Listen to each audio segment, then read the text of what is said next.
है जय श्री कृष्णा दोस्तों। मैं गूगल गुरु आज आपको ओशनोलॉजी में ये बताने जा रहा हूँ कि गल्फ स्ट्रीम की गर्मी क्यों खत्म होती जा रही है और इसके दो कारण हैं। पहला ग्लोबल वार्मिंग और दूसरा सबसे बड़ा कारण इंडियन ओशन। अब आप सोच रहे होंगे भाई वो ग्लोबल वार्मिंग जो हर चीज को गर्म कर देती है गल्फ स्ट्रीम को ठंडी कैसे कर रही है? वो इसलिए कर रही है क्योंकि पूरी दुनिया में हमारा इंडियन ओशन ही सिर्फ ऐसा ओशन है जो सिर्फ नॉर्थ एंड साउथ साइड से पोलर करंट से नहीं जुड़ा, सिर्फ साउथ साइड से जुड़ा है। अब पहले यही सुन लो, पहले यही समझ लो पोलर करंट क्या होता है। अब पोलर करंट होता है पोल्स की तरफ से आने वाली ठंडी वेव्स को पोलर करंट बोलते हैं। अब जो हमारा इंडियन ओशन है वो बस साउथ एंड साइड से ही पोलर करंट से जुड़ा है, उसके नॉर्थन साइड पर तो एशिया है और वैसे भी वो इक्वेटर पे है और ग्लोबल वार्मिंग हो रही है इसलिए वो सबसे जल्दी गर्म हो रहा है।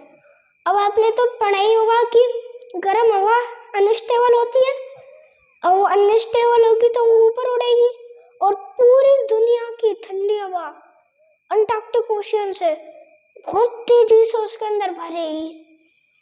अब भाई जो हमारी नॉर्थ इक्वेटोरियल वेव है उसमें जो गल्फ स्ट्रीम होती है वो लेब्राडोर से मिलके जब गुनगुनी होके यूरोपियन कंट्रीज की साइड जाती है तो वो वापस सुहाना मौसम कर देती है क्योंकि यूरोपियन कंट्रीज की ठंडी हवा गल्फ स्ट्रीम के पास आती है और गुनी गुनी होके वापस चली आती है, इसलिए वहाँ पर बहुत सुहाना मौसम हो जाता है।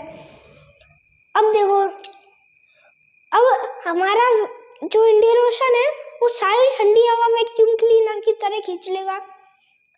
तो हम क्या करेंगे, उधर रेन की कमी हो जाएगी, बारिश की कमी हो जाएगी अंटार्कटिक ओशन में और फिर उधर क्या होगा, वाटर में सैलिनिटी बढ़ जाएगी।